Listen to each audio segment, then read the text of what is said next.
Okay, I think we can get started. Welcome, everyone. My name is Ariel Ducey. I'm the Graduate Program Director for the Department of Sociology at the University of Calgary. And this is an informational webinar on our graduate programs. And before we get started, I just want to let you know that in this format, you won't be able to unmute or turn on your cameras, but we really do welcome your questions. So feel free to put those into the chat while we're talking. And then at the end of the webinar, we'll have an open session for questions and answers. So if there's anything we didn't get to during the presentation itself in the chat, we'll come back to that at the end. I am joined today to present on the program by my colleague, Dr. Matt Patterson, who is an associate professor in the Department of Sociology, by Allison Schmall, who is our graduate program advisor, by Chetna Khandelwal, who is a PhD student in our program, and by Milana Leskovac, who is an MA student in our program.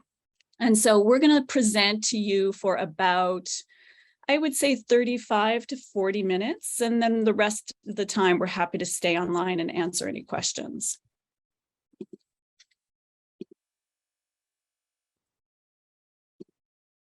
All right, can you all see my slides? Looks good, okay. So the graduate program in sociology.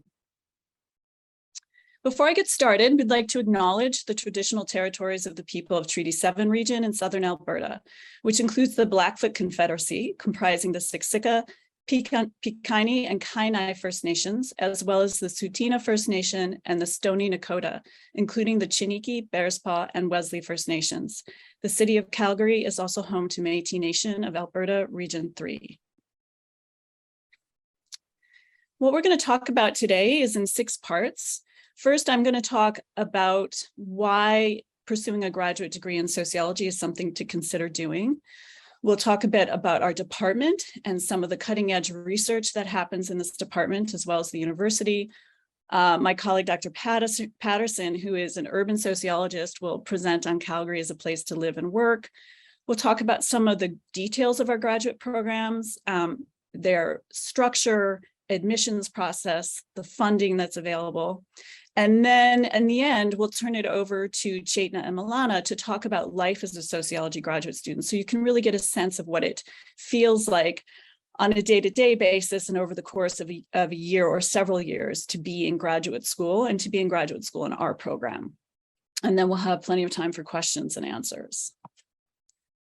So in our department, we have 3 programs. We have a PhD program, a doctoral program, a thesis-based program for the Master of Arts, which is set up to take 20 months, and a course-based MA program, which is set up to take 12 months. And we'll go over each of these in some detail a bit later. So why a graduate degree in sociology? These are some of the major learning outcomes that we have set up for our program. And there are expectations about the things you can leave our program knowing and having achieved. We train students in advanced knowledge of sociological theories, concepts, and approaches.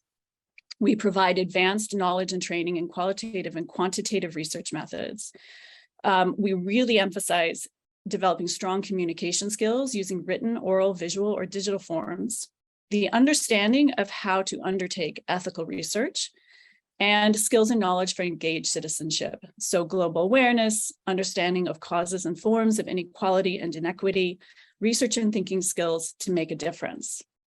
And I should say too, that for the most part, unless you're going to go on into the university and become a sociologist in a university, in general, there aren't jobs out there that advertise for sociologists in particular, or say this is a job in sociology. But we feel very strongly that the graduate training that we provide in this program positions students well for work in a variety of settings. And one of the things that students in our program need to think about and will learn to do is how to take these outcomes of their education and their training and talk about them in terms of skills and competencies that are really going to be valued by employers.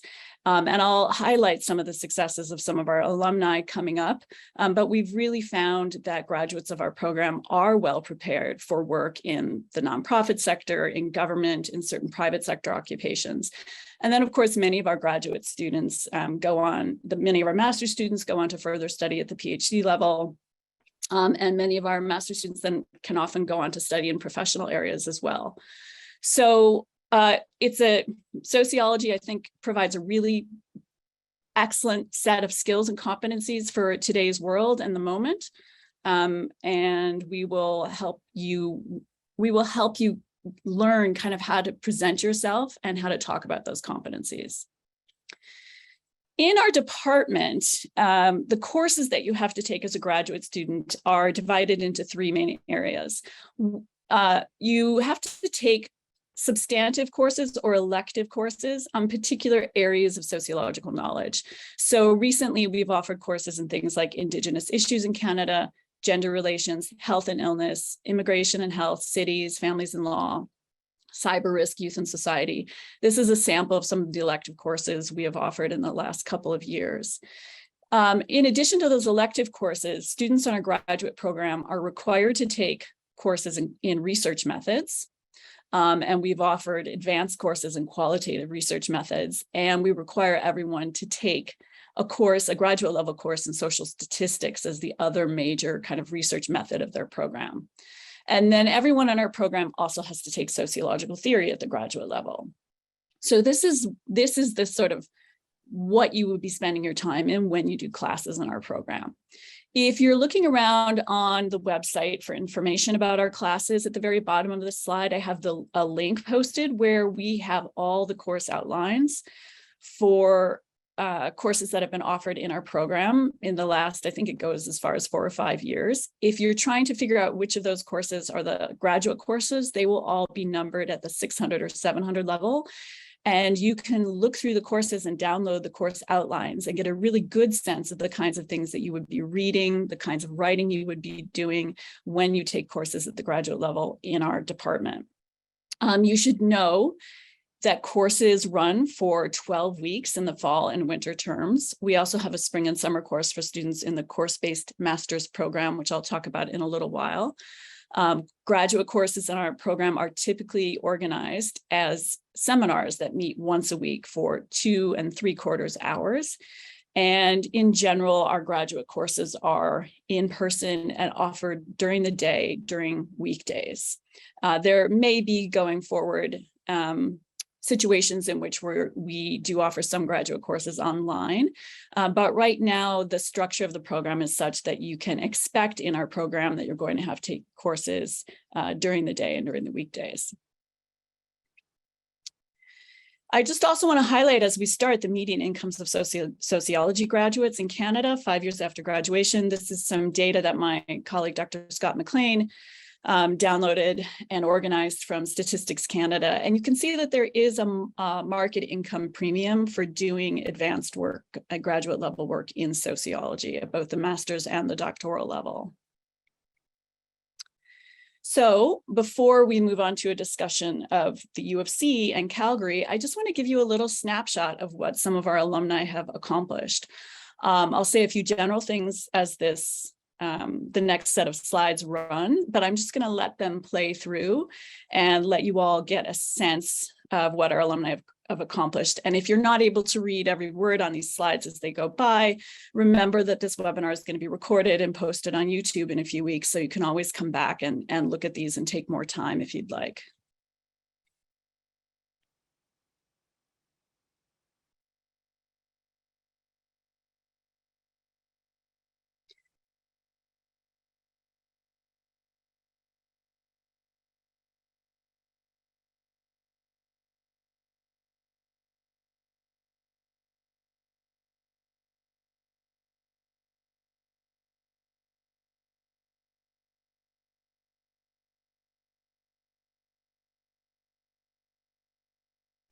So you already get a sense going through this that we've had people go into non-academic work in the university, into academic work as professors at other universities, into government, Jyoti Gondek is probably our most well-known alumni at this moment.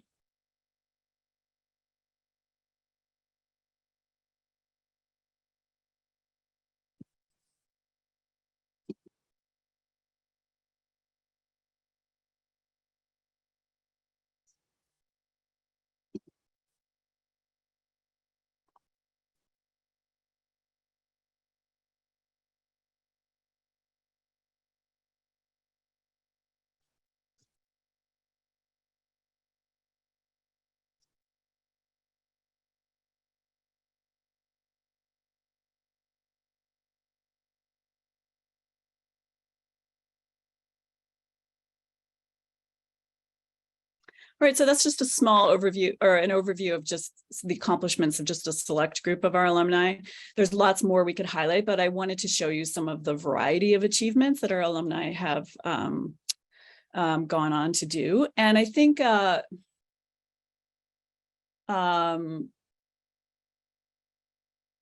know, to highlight the variety of work they do is really important, to think about the variety of uses of a sociology degree. Okay, so let's talk about why you might want to be interested in studying at the University of Calgary. And some of, so I'm going to let my colleague, Dr. Patterson, present the next slide, which is about the University of Calgary. Yeah, so thanks very much, Dr. Ducey. So just a few things on the University of Calgary. And one of the things that makes this a really exciting place to do work is that it is quite a comprehensive university. But also a very young one. So it's founded only in 1966, which makes it the youngest of Canada's what they call U15, the 15 major research universities across the country. Calgary is pretty by far the youngest. Waterloo is pretty young too, but most of them are 18th or early 19th century. Late 19th, early 20th century. It's ranked 6th in Canada for both research funding and Canada Research Chairs. So kind of punching above its weight in terms of research achievement. And as I said, a really comprehensive university, so home to 14 faculties, including medicine, law, business, education, architecture, with 1,800 academic staff, which, you know, sociology can be quite interdisciplinary. So it's good to have other faculties around, people doing lots of different kinds of research. And certainly the members of our department often are working with other faculties and other departments doing collaborative research. It's the 9th largest university in Canada by student body. That's 26,000 undergraduates, 6,000 graduate students. So lots of people here doing all kinds of different things. And I should say a few things about the campus itself, 200-hectare campus with Olympic class athletic facilities, a legacy of the Olympics in the 80s, multiple pubs, restaurants, a major library. We're connected to the LRT system and many other amenities. Brand new neighborhood developed on the west side of campus that the university is developing, with a whole main street and all kinds of places to go there. Thanks, Dr. Patterson, and thanks for highlighting that new neighborhood. It's really coming up quickly, and has a really lively feel about it. We also want to, while we're on the topic of the University of Calgary, also just want to highlight a few of the resources and sort of training programs that are available for graduate students. So the life of graduate student here can involve much more than going to courses and working on a thesis if you're doing a thesis. There's lots of resources available for graduate students. In this regard, we are truly world-class as a university.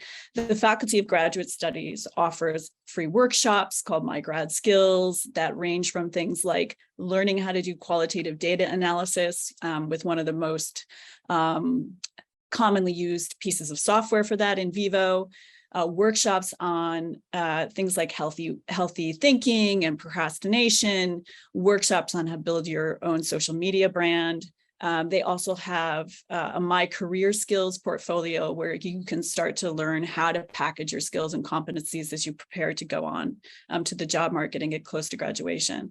The Taylor Institute for Teaching and Learning is a hub for all sorts of pedagogical training and education, not only for graduate students, but everyone at the university. And they have an extensive array of graduate student teaching development programs. So you can go to the Taylor Institute to learn how to be a teaching assistant, which many students in our graduate program do, or to learn how to develop your very first class and take courses and learn about the latest trends in pedagogy and how to teach. And then there's also an extensive student wellness service center that provides things like medical care and mental health support and workshops on motivation and procrastination. So there's all sorts of resources and support available here. Next, I want to highlight some of the depth and breadth of the research in the Department of Sociology. You can also find all of the faculty profiles on our website. And I encourage all of you to have a look at those research profiles. And I'm just going to now run through a series of slides that highlights the research of members of our department. And I think you'll see that a lot of researchers in this department have obtained meaningful funding from the major federal funding agencies, are working closely with graduate students on projects with multiple dimensions. The sociology program has the members of this program and the faculty members represent a wide array of expertise. So have a look at this and you can start to get a sense of some of the things that happen here.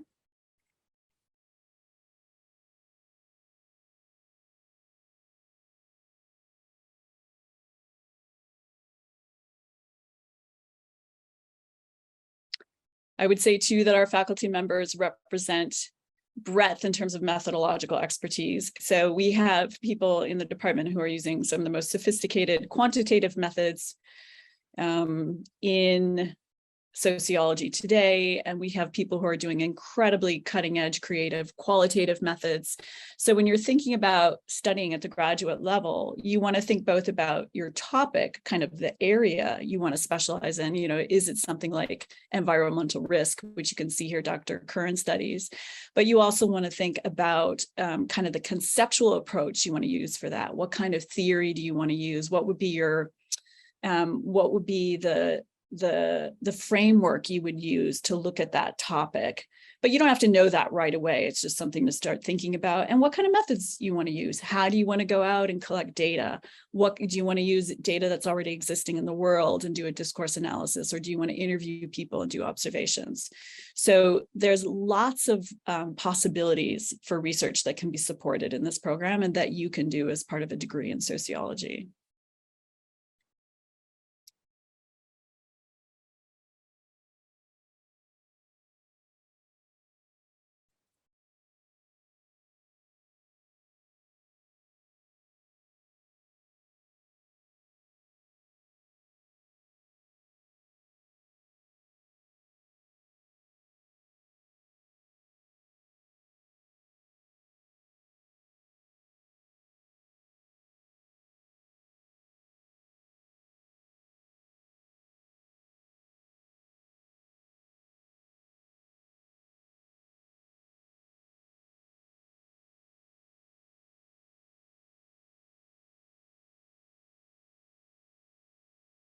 Dr. Klosterman is the newest member of our department.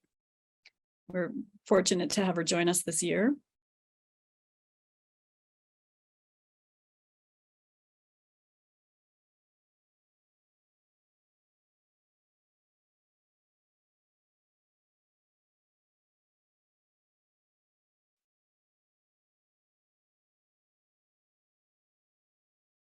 This is me.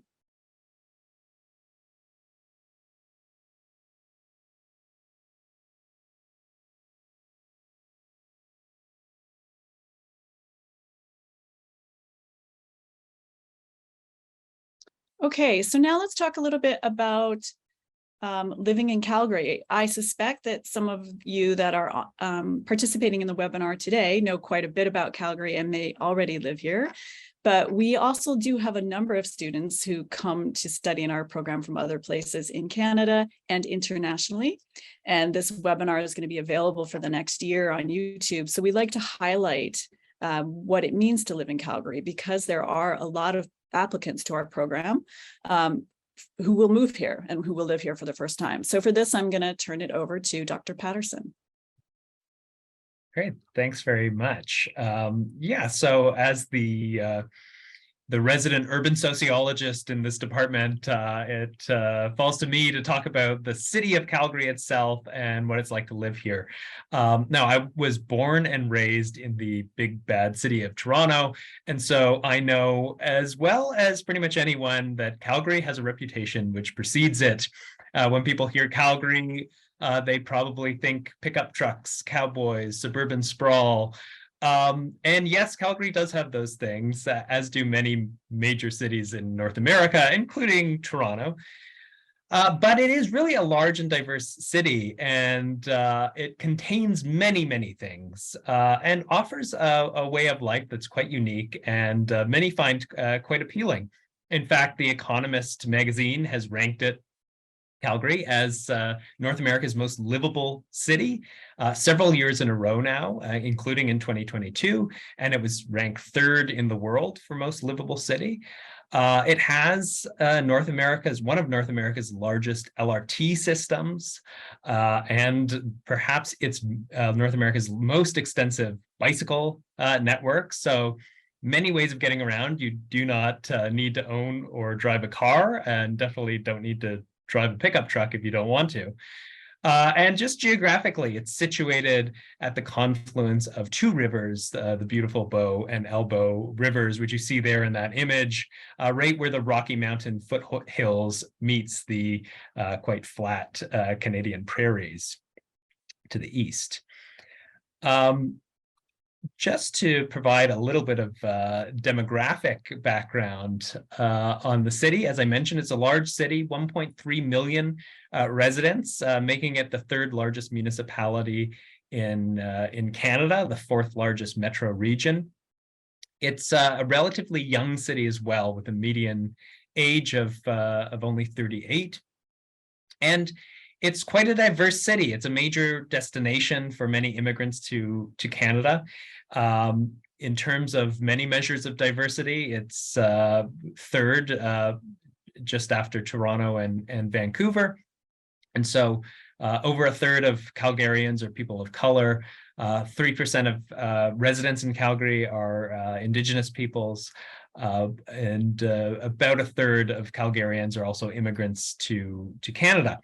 And to give you a sense of the kind of ethnic and linguistic diversity of the city, most spoken languages other than English here are Tagalog, Spanish, Punjabi, Cantonese, Mandarin, Hindi, Arabic, and Urdu, to name just the top few spoken languages.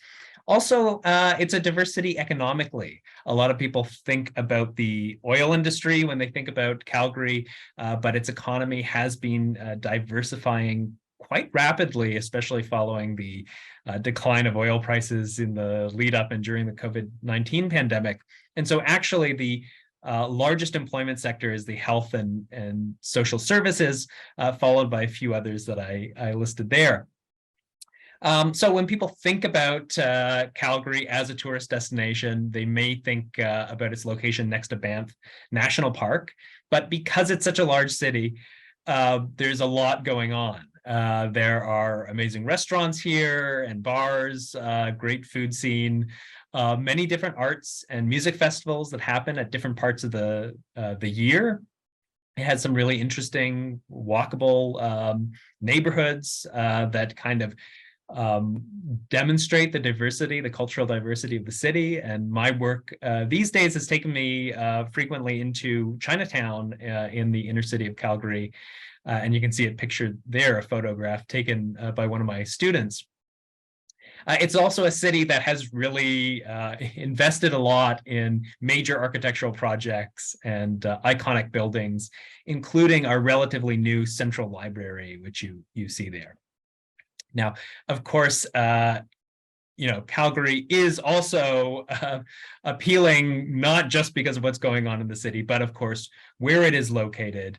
And so for many who live in Calgary, one of the things that makes living here so exciting is where you can go when you leave the city. And so to the west, you have the Rocky Mountains, they're about an hour drive away. And including Banff National Park, which you see here, Moraine Lake, and the town of Banff itself, nestled in the mountains. But if you go the opposite way, about an hour east into the prairies, you hit a completely different landscape, the kind of Martian-like landscape of the Alberta Badlands. Which you can see there with their really interesting rock formations. That's where a lot of dinosaur fossils are discovered. You really feel like you're in a Clint Eastwood Western movie, just wandering around there. So Calgary really does offer this kind of unique mixture of a big urban city life with very accessible natural landscapes that you can get to very easily. And you're really in nature the moment you hit the city limits. And this is what kind of sets Calgary apart. I think in terms of its lifestyle, it's why a lot of us who thought we might have just been kind of stopping here temporarily on the road of life have decided to settle down and put down roots. And I would say at the very least, it's definitely worth experiencing this city for a few years at least, if you were doing a graduate degree. Thank you, Dr. Patterson. Okay, let's talk about some of the details of the programs. I'm going to present about the program requirements, and Allison, who's the program expert on all of the sort of mechanics of how the program works and the crucial details students have to know as part of this program, is going to talk about the application process, and we'll talk some about funding and costs as well.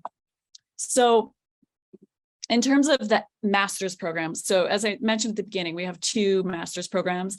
We have an MA thesis-based and an MA course-based. Either MA program is suitable for students intending to go on to a PhD. A course-based master's degree is a well-recognized credential in Canada, and PhD programs do accept an MA course-based program as preparation for the PhD. So the differences between the MA thesis and the MA course-based program are, one is obviously the time. The MA thesis program is going to go for 20 months is the ideal timing. It's the case that this sometimes takes longer for students. The MA course-based program is designed to be completed in 12 months. So the MA thesis-based program has 5 courses, plus 2 elective courses, and then the thesis. The MA course-based program has 8 courses, but those 8 courses include 2 courses that are in the spring and summer term each year, during which students complete a major research paper.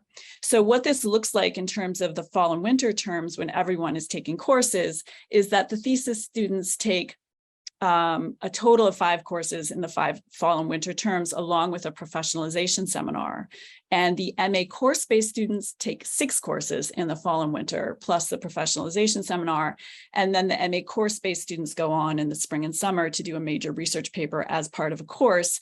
And the MA thesis students go on to start research under the direction of a supervisor that is more independent, and they have about 9 to 12 months to do that thesis. So one of the questions that we often get asked by prospective applicants is, should I do the course-based or the thesis-based MA? So I just want to talk about a couple of the basic differences, but if anybody has questions and wants to discuss this on a one-on-one basis, feel free to email us at sociograd@ucalgary.ca, and that email will be up later. And Allison or I would be happy to talk to you about your specific situation and considerations that might be specific to you for which program is preferable. So obviously, with the course-based program, you're looking at a faster time to degree. the costs are incurred over 12 months, whereas in the thesis-based, the costs are incurred over 24 months. There's funding available in the course-based program, but there's less total funding because it's a year-long program. Students in that program are not going to get the same amount of total funding over their time of study as people in the thesis-based program. But there are a couple of important things to remember here. So the two degrees, the two pathways, I should say, are similar in cost for international students. And this is a very, an approximation. Tuition and fees change every year. But speaking at this moment in kind of general terms, the total cost for these two programs are similar. It tends to cost about $10,000 to $11,000 for the entire program for Canadians and permanent residents, and about $20,000 for international students who are not Canadians or permanent residents. In the course-based program, those costs are all accrued in those first 12 months. In the thesis program, they're spread out over 2 years. And that might seem like an advantage, but it's also important to consider that in the thesis program, you're looking at greater opportunity costs, right? It's a longer time period in which you are not in the labor market doing other things. And the funding for the thesis program is greater overall, but it also means that, you know, you're spending 2 years at graduate student levels of funding, which, you know, our funding levels are competitive for Canadian graduate schools. And we try to get as much funding as possible to our students, but there's no doubt that being in graduate school full-time is tough financially. In the course-based program, the students complete a major research project or paper as part of a course. So the options for that paper tend to be more limited, but it's also more structured. Some people thrive with structure and more specific guidelines about what that paper has to look like. The thesis that students complete in the thesis program tends to be developed more independently, and the quality of that thesis is judged by the supervisor that you work with. And that person plays a large role in shaping what your thesis is about and how it looks. And then at the end of the thesis program, there is an oral defense of that thesis, and your thesis will be judged by the supervisor and by an examining committee.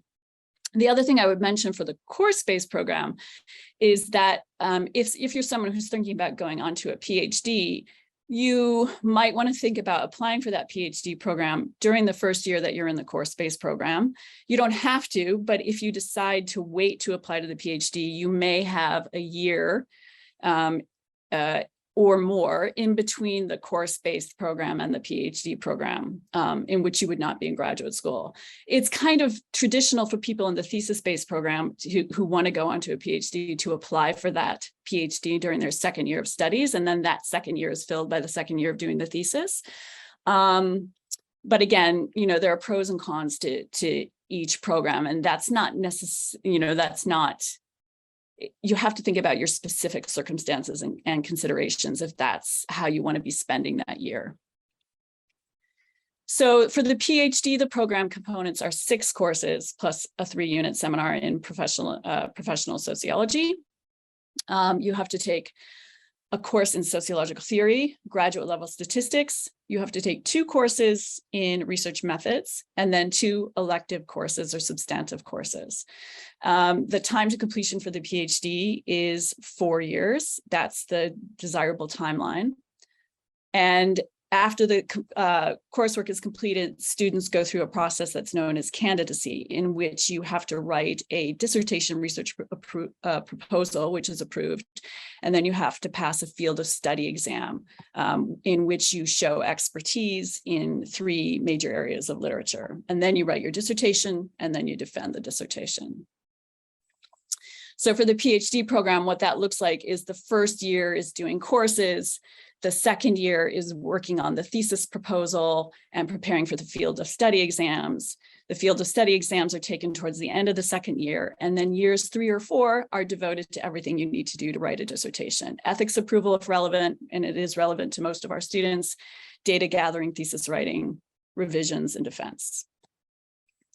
Okay, I'm going to turn it over to Allison Schmall to talk about admissions. Great, thanks. So applying for your master's program, we require a 4-year undergraduate in sociology or a closely related field with things like, theory, statistics, and research methods within your undergraduate so that you're prepared to start your master's program. We are looking for a 3.5 minimum GPA for students in the thesis program and a 3.3 for students in the course-based program. Now that's calculated over the last 2 years of your 4-year undergraduate degree. So that's about the last 20 courses. And we'd look at those. If you have extenuating circumstances or atypical circumstances, feel free to reach out to us, and there's the SocioGrad email address, and we can discuss that with you. Now, applicants aren't required to have a supervisor when they apply, but you should be looking at what supervisors would relate to the field of studies you're interested in and list those in your statement of intent, which we'll talk about shortly. The portal for applications open today, October 5th. The application deadline is December 15th. And references and whatnot, you have about a week after that to get those in. Admission decisions for all of our programs come out February, March. So that's the MA. The PhD, very similar, but we're looking for your master's degree with a 3.5 or above on a 4-point scale over your master's program. You do not need to have a supervisor in place, but it is important to ensure that you've looked at, so there's somebody on faculty who has can supervise your research interests. So take a look at that, and you can include that in your statement of intent. Again, the portal opened today, and applications are due on the 15th, with results coming in February, March. International applicants, if the language of instruction is in English, you don't require this, but any other ones, we do require you to have a TOEFL or IELTS result at the minimum requirement for those, which are listed on the Future Students International Student website, which is listed at the bottom there. We do require international applicants to submit unofficial transcripts at the time of application. If your transcripts are in a language other than English, please ensure there is an official translated version of your transcripts for us at that time. If you want to look at what the grade requirements are for specific countries, the Future Student website has a lot of information there, and you can look up your specific country and what is required for you there. Now, so when you are applying, we will need a copy of unofficial transcripts, and of course, if they're in a language other than English, an official translation that you can upload to the website after your application, your statement of intent, which should include reasons for seeking admission, your special interests, what motivates you as a student to research, and what kind of questions you're interested in researching, as well as what skills and you're looking to develop. Now, if you have an application that you don't have an undergraduate degree or a master's degree in sociology, we do require another statement of about 500 words to describe your preparedness for starting a sociology degree. 2 letters of references are also required. Now, you don't need them at the time of your application. What you do is you include your reference, hopefully you've talked to your referees, and then include their names and emails. And when you submit your application, they will receive an email stating that student has used you as a reference. Can you fill out this form and provide some information for us? So that's how the 2 letters of references are required. We would require, if you've done research, it would be really important to include somebody that you've worked with on that research, a faculty member.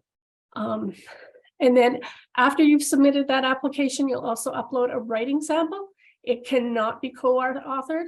It has to be written by you. And if you did an undergraduate thesis or a master's thesis, it should have a component of that included. It is good. And then it should have sociological content in that, so that we can see your background in history and in sociology. And did you want me to continue, Dr.? No, good. Thanks, Allison. That was great. Thank you.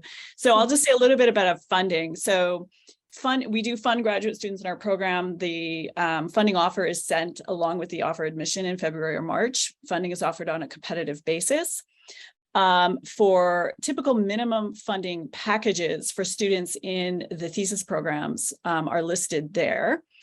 We do not guarantee minimum funding for students in the course-based program, but we are often able to offer funding to those students as well on a competitive basis.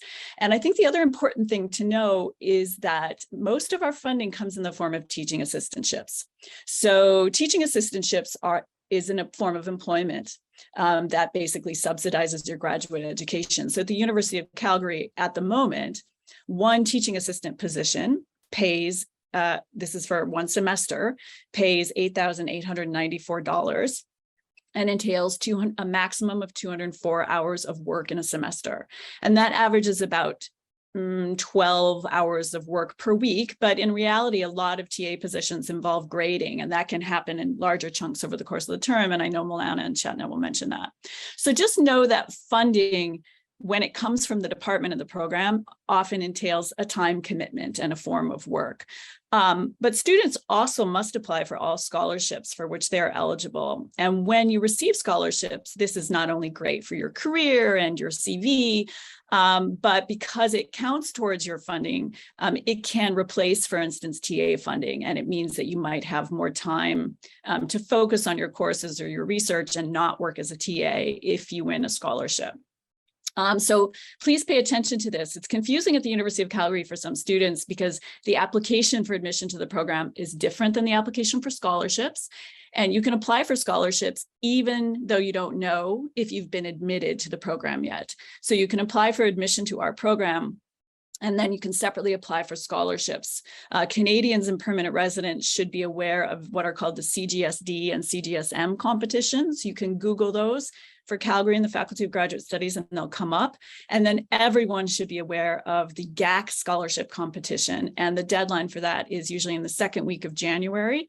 And anyone applying for admission to our program should apply to GAC, because what will happen timing-wise is that often students will be admitted, and then the GAC scholarship announcements will be made starting in April, May, June on a rolling basis, and students will find that they've earned scholarships for their first year of study because they applied to GAC. And sometimes beyond. There are some scholarships that are for multiple years as well. So just costs, I described the costs already. I'm not going to go over this in detail, but note this slide. All of the program costs are available in our calendar and on our websites. And if you have any questions about these, please feel free to reach out to sociograd@ucalgary.ca, and Allison or I will respond to you.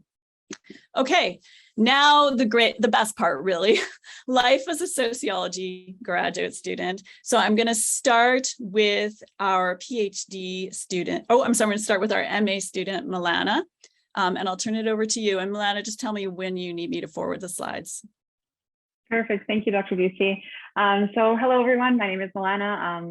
As Dr. Ducey mentioned, I'm an MA student in the Department of Sociology. And I also graduated from my Bachelor of Arts degree in the same department in 2021. You can flip over to the next slide. So my thesis supervisor is Dr. Dean Curran, and my research project, you can go to the next slide. Thank you. And yeah, my research project is titled Content Moderation and Shadow Banning, Understanding the Experiences of Social Media Platform Users.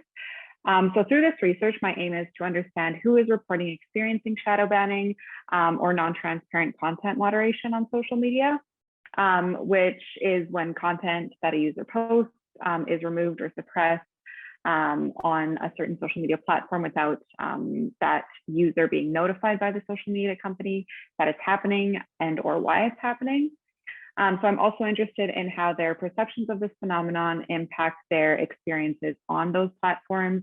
Specifically, I'm looking at TikTok and Instagram and how this impacts their everyday lives as well. And lastly, I'm also interested in understanding whether there are differences between users based on the type of content that they post. So far, this research, just very briefly, has entailed developing a survey, asking participants to identify their demographic characteristics and share briefly their experiences. And those who wanted to be interviewed could leave their name and contact info. So currently, I'm in the process of inviting some individuals for interviews. You can go to the next slide. Thank you. All right, so here I've outlined the main features of what life as a first-year MA student might look like and what it looked like for me. And as there are quite a few things on the slide here, I'm just going to be highlighting a couple. So to start, as a first-year master's student, you're expected to present your preliminary research project at the Graduate Student Research Symposium. And preparing for this process was fairly nerve-wracking, but it was a great experience. So prior to presenting, I was mainly nervous because, like other students, I was experiencing a little bit of imposter syndrome, but also, you know, a little bit scared and nervous about presenting in front of other students and professors. That being said, I did have one of my professors assure me that it was a very rewarding process, fairly low stakes, and it was a great place to practice this kind of presenting. And I also had someone tell me beforehand that I would likely be the most knowledgeable on my topic in the room, which was true. A lot of people didn't even know what shadow banning was, so that was fun. Once this experience kind of passed, I felt confident and inspired to do it again. So I submitted my abstract to the Canadian Sociological Association annual conference and presented there as well. And through the connections that I made at that conference, it sort of led to an invitation that I recently received to participate on a panel discussing the challenges of communicating research in online spaces, which is taking place later this month. And finally, on this slide, I just want to highlight my RA position. So I've mainly worked on conducting literature reviews on topics such as digital inequalities, digital risk, and the attention economy.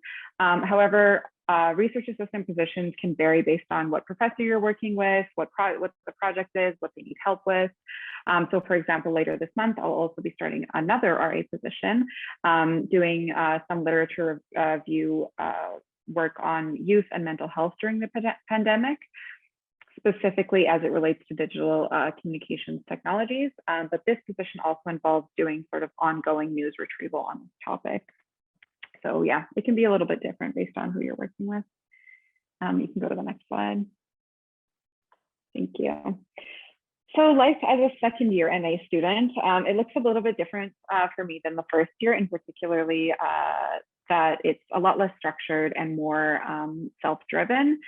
So this is mainly because I'm not taking any classes this year. So if I'm not doing that, what am I doing?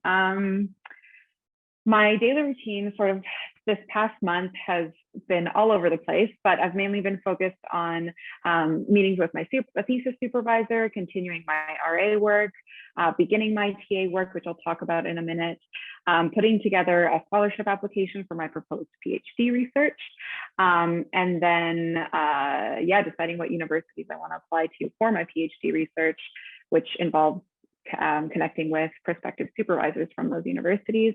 And then finally, the main thing is my thesis work. So currently I'm conducting interviews, as I mentioned. So yeah, here I just want to highlight my TA position because I have quite a unique role this semester. So rather than TAing for a specific class, for example, like Dr. Ducey mentioned, grading student papers and assignments, this year, I'm sitting on the undergraduate curriculum review committee as a graduate student representative. And right now this involves doing a scan of other Canadian sociology departments and compiling information on how they run their core courses, their honors programs, how their law and society programs are run, what their program objectives are, if they have any, and how all of this differs from the structure that we have here in our department. And later this semester, I'll also be involved in running focus groups with current undergraduate students in the department. And all of this work is being done with the goal of reviewing the curriculum that we have. So it's an exciting process to be a part of for me. And the last thing I want to highlight is my involvement with the Sociology Graduate Student Caucus. So just very briefly, this year that includes being part of the caucus as a graduate student rep and a GSA rep. So the first role involves attending bi-monthly departmental meetings and providing a student voice in decisions and discussions that are happening in those meetings. Last year that involved providing student input on the course-based master's program that was developed. And then the GSA rep role entails going to graduate student association meetings and representing the SGSC. So it's a great way to be involved with the broader campus community as well. And just the last thing I want to note, I have one more slide. I want to highlight that this experience in this program for me has been very fun and exciting, but also challenging in many different ways. For example, balancing coursework, scholarship applications, and all the other tasks that I've outlined on the previous two slides. That being said, being in this program and seeing my ideas really come to life through this project, it's really rewarding. And the challenges, of course, will always be there because that's life. But I also couldn't have gotten this far without the support of, my peer mentor in the program, my fellow students, Dr. Ducey, my supervisor, and my well-organized but sometimes overflowing calendar. So yeah, come into the program ambitious and be prepared for your work ideas and plan to change and, get molded into this achievable and engaging project. It's really great. Thank you, Milana. It's hard for me not to jump in because your research is so exciting. And I'm so appreciative of the work you're doing on the curriculum committee this year. And yeah. Okay, let me turn it over next to our PhD student, Chetna Kandawal. And Chetna is also a graduate of our MA program. Okay, go ahead, Chetna. Yeah. Thank you, Ariel. Hi, everyone. My name is Chetna. My pronouns are she, her. I recently, as Ariel mentioned, I recently defended my master's thesis in the sociology department here. I graduated over summer and then began my PhD in September. So new PhD student here, but can we go to the next slide? I did want to start with talking about my master's research because it's definitely been what I was most passionate about during my graduate career. I should start with acknowledging that selecting a topic for your master's research can be a really daunting task. So you are going to be spending a lot of time researching around that subject. So it is a bit of a commitment. But I found that just starting with where my interests lie and then identifying what I was most passionate about and then building from there was really useful. So my research interests include immigration, activism, social media, and feminism. And I had the opportunity to basically build a project that incorporated all of these interests together. And in order to do that, I knew that my research had to center the resistance of activists in India who were taking part in protests, because this would basically be really therapeutic for me to research, and it's something that I'm really emotionally invested in. So I ended up making some comparisons to the US as well, since I have a lot of familiarity with that literature. So I ended up exploring the way in which activists in India and the USA use Twitter to build narratives and spread information about pro and anti-immigration social movements, which are basically collective protests. And so in order to conduct that, I collected thousands of tweets. The tweets that I collected had one of 4 hashtags. And 2 of these hashtags you all might be pretty familiar with. So they included hashtag abolish ICE and hashtag build the wall. Along the way, I got to learn some pretty cool qualitative data analysis software that Dr. Ducey mentioned earlier, the NVivo, I think. You mentioned that, yeah. And yeah, so I used that software to analyze the themes that emerged from these tweets. And can we go to the next slide? I found one of the most rewarding parts of analyzing my research was that I got to share it with other people. So during the process of analysis, I was able to take my findings to larger academic audiences and then get feedback from them and then incorporate that feedback back into my work. And that kind of continued my scholarly growth. So there's a lot of local conferences like the Student Symposium that Milana mentioned. There's also plenty of opportunities to apply for national conferences like the Canadian Sociological Association or CSA, which Milana also mentioned. And at UCalgary, there's also a lot of financial support available to present at international conferences like the NWSA. So I was also able to do that. And then other than conferences, as a grad student, you actually can also publish your work in many different formats. And I had like the opportunity to publish my like something from my thesis as a newsletter article. So that was on the persecution of online activists in India. I was also a co-author on a journal article that looked at pandemic experiences of marginal feminists in India. And I was also a co-author on a report that looked at Yazidi refugees' experiences in Canada, which is all very interesting and sort of touches upon my research interests in many different ways. Can we go to the next slide? Thank you. So that was what the first half of my master's looked like, but I want to move on to talking about the past 8 months in which I defended my thesis and started my PhD. So the thesis defense, as Ariel mentioned earlier, is an oral exam with your master's committee. They usually ask you questions about your written work, and I know that this sounds really terrifying, but all the defenses that I've been to, including my own, were actually quite smooth sailing, and they were more like having an engaging conversation about your work rather than an exam. Like they're really not there to persecute you. Like it's just a really fun conversation where you finally get to talk to people about your work instead of just talking to yourself. And then after my defense, I took some time off over summer. I traveled a bit, and while doing that, I was also conducting a little bit of research with my supervisor, and I applied for some scholarships. And because of the immense support of my supervisor and the department, I did end up receiving an entrance scholarship and a South Asian Studies scholarship going into my PhD. So that meant I had a good amount of funding set up, which is always nice. And then the beginning of PhD so far has also been quite fantastic.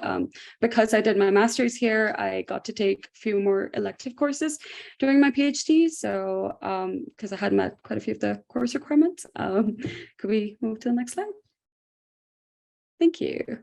So this is somewhat, you can tell that my daily routine looks a lot more structured than Milana's because I am in the process of taking courses at the moment. So this is like an average first year week of a PhD student. The most exciting course I'm taking this semester is basically an independent reading course with my supervisor, where we learn about different ways in which researchers can collaborate with community members to develop projects that actually help the community. And the really, really exciting part of this is that I get practical experience in implementing some of these methods as part of my research assistantship that you can see in blue somewhat across my calendar. And that takes up about 7 to 10 hours of my week, but it is paid, and it just involves really exciting work on collaborating with community members, coming up with anti-racist frameworks, and involving youth within the community, or immigrant youth specifically. Other than that, there's a lot of time dedicated to course readings and writing reading reflections for courses, which you get used to over time. It gets easier, I promise. My evenings usually involve a lot of readings. I'm usually working late into the night, well, around 8 p.m., which is why I do also want to emphasize the green bits here. They're my dedicated times to play squash. They're totally non-negotiable on my calendar. It kind of energizes me for the rest of the week. And the Saturdays are supposed to be my day off, but to be completely honest, that sometimes doesn't happen. But I do think it's crucial for your mental health to try to dedicate some time off for leisure activities if you can, once you are a grad student. Could we go to the next slide? Thank you. So that's what my calendar will probably look like for the rest of this year. But moving forward, I also want to publish more papers and present more findings from my thesis at conferences. And I'll also be writing a lot of term papers for my courses, and I would like them to focus on publication as well, which is actually a little bit easier at UCalgary because of how supportive instructors are in our department. And I will be continuing my research assistantship that I talked about. And of course, I'll also be touching upon completing all of the PhD timeline components that Ariel had mentioned earlier. Next slide. Thank you. So I did talk about a lot of the things that I really love about grad school, but I have to mention that it comes with a lot of challenges as well. So personally, I found time management really difficult, but then like Milana mentioned, having really, really updated calendars and assigning a combination of low priority and high priority tasks for each day was really helpful for me in terms of just chipping away at all the work that you end up having to do. I also spent a significant portion of my master's degree feeling really burnt out. And in those moments, I found having family or kin group type relationships with my academic colleagues helped me a lot. And also changing my work environment, working at a cafe instead of my office or at home, really helpful. Also can't say I'm the most focused person. Sometimes I end up procrastinating quite a bit. So in those moments, I just introduced a little bit more structure and accountability into my work routine. So this includes like setting timers, asking your friends to check on your work progress. All of that seemed to work pretty well. And in all of this, the fact that your research can become your like medium for activism is actually what kept me motivated. I had the privilege of sharing my knowledge and expertise at public panels like Hyatt Regency hotels and Amnesty International Club on campus. I also gave a radio interview on climate strikes. So all of this basically meant that I was using my research knowledge in spaces outside of academia. It included protesting spaces, volunteering, crisis response as well. And yeah, essentially I was able to use what I had learned to help people around me with strategizing and coping with difficult situations and activism, and knowing that my research was allowing me to do that is what really kept me like sort of passionate about my sociological studies. Yeah, and I guess your takeaway here should really just be to follow the research path that you can be really passionate about throughout, and try to build connections with your fellow graduate students, because when times get rough, they're the ones who are going to help you through it. And they're the ones who also know what you're going through because they're also going through it, and you're not alone in the process. So yeah, thank you. That's pretty much all I have for you, but feel free to ask me any more questions in the next little bit. Thank you, Chena. Also, your work is so fascinating. You're doing so many things. It's just amazing. We're lucky to have you both in our program, and we do have a really dynamic group of graduate students. Okay, so questions and answers. I'm going to stop my screen sharing so that maybe you can see us better. And I know you can't turn on your mics or your cameras, but we'll give you a minute to, if anyone has any questions, to please type those into the chat. And while we're waiting for that, did any of the panelists have anything they wanted to add based on what they heard during the webinar?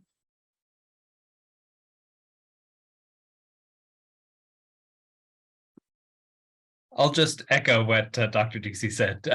Both Chetna and Milana, your work is like really interesting, and it's great to have you in our programs. And I will say, you know, to the home audience, you know, don't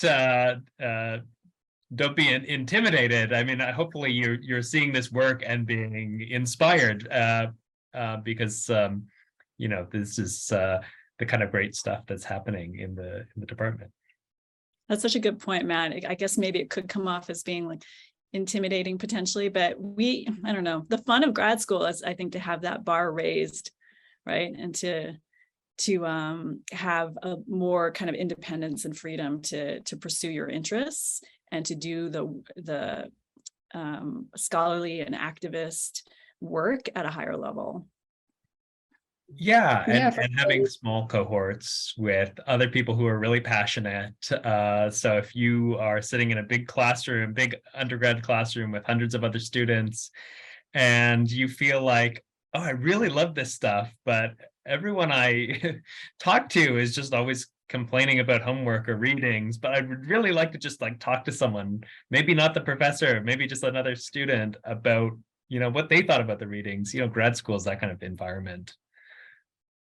Go ahead, Chetna, too. And I see somebody posted a question, but Allison, are you going to type that in or are you going to answer it on the? Just working on that, but we Okay. might want to answer this question because it is relevant to a lot of students.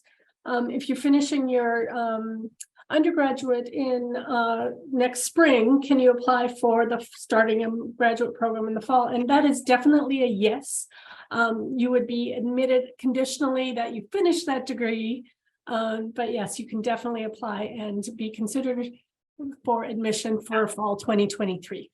It's very common for us to look at applications from students in their last year of undergraduate studies, and finishing in spring and summer is fine, as long as you're finished by the fall that you start the master's program.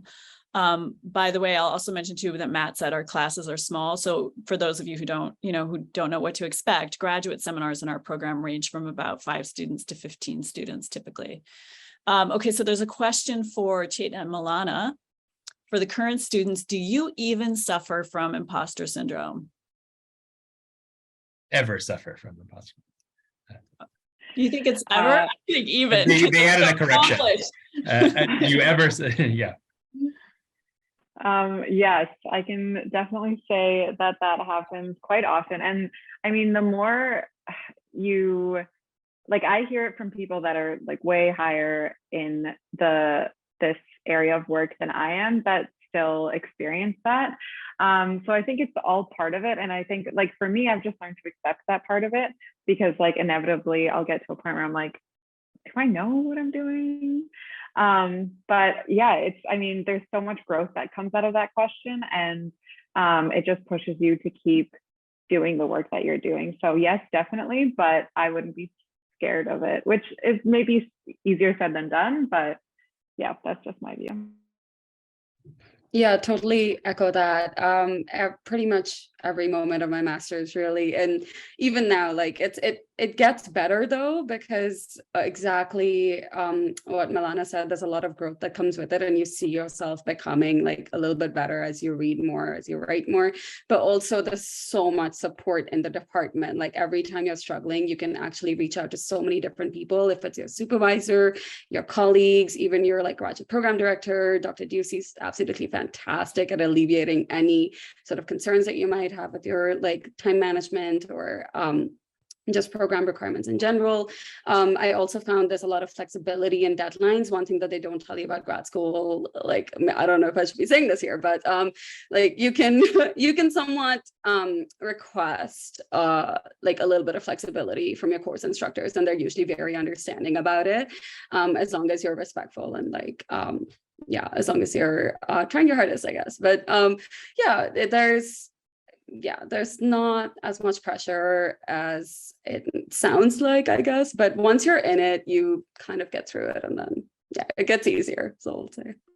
Yeah, absolutely. And yeah, I mean, I think there is flexibility. It can vary, right? You know, instructors can be different in terms of how they organize their courses and their expectations. And you also have to learn how to kind of navigate that and negotiate it. But in general, you know, I think, yeah, there is flexibility. It's a very supportive department. I think as far as imposter syndrome goes, I'm not going to comment on whether I feel imposter syndrome, because of course I don't. But like it's like a lifelong, it's the start of a process of just always learning. So you can only be kind to yourself. You can't know everything at the beginning, and you just learn more and more over time, right? Okay, so Allison, do you mind if I answer the next one? How much of an emphasis is placed on extracurricular activities in undergrad in regards to application process? You know, it's not the most important thing.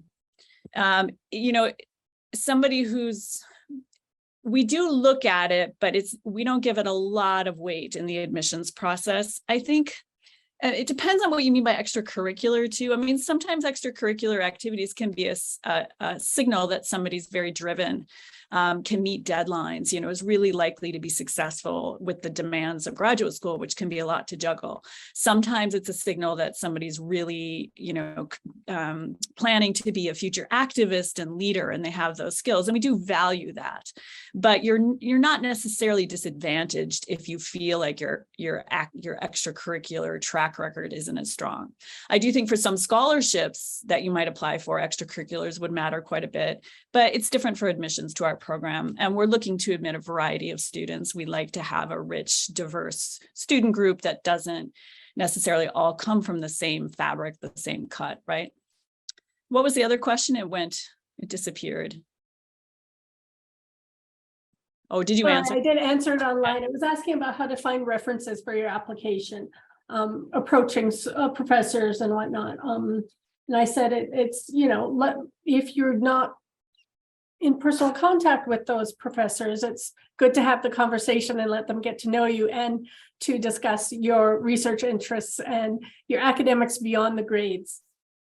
Yeah, and this, for those of you who are attending really large programs as undergraduates, this can be one of the challenges. For those of you who if you're on here and you're in year 1, year 2, you can start kind of strategizing around this now and building some of those networking connections. If you're year 4 and year 5 and you're about to apply to our program this month, and you're not certain how to get the best reference, reach out to us at sociograd.ucalgary.ca, because it can vary by student and situation. You know, you definitely should have an academic reference from somebody who can comment on your ability to succeed at graduate level coursework and writing. And often people have 2 of those references, but sometimes the balance can be a little bit different and what people talk about can be a little bit different. So if you're really unsure about this, do get in touch with us. I think this is one of those elements of the so-called, you know, hidden curriculum, right? The things about being successful in university that don't get talked about, and we are willing to talk to you about it. There's a similar follow-up question is, should we prioritize using professors as references? And you kind of answered that with, yes, at least one of your references should be, but it also depends on your circumstances. So if you've been out in the workforce for a number of years, you may need to have a reference that can speak to your research and your skills in your organization and a few other things like that. But we would like at least one faculty reference. Yeah, that's exactly right. Completely agree. And that seems to be at the end of our questions right now. Okay. So yeah, thank you to all the panelists. Thank you to everybody for attending. If you want to share this or look at it again, the Faculty of Graduate Studies should have it on YouTube in a couple of weeks. And it was really nice to get to talk to some of you over the chat. Thanks, everybody. Thank you.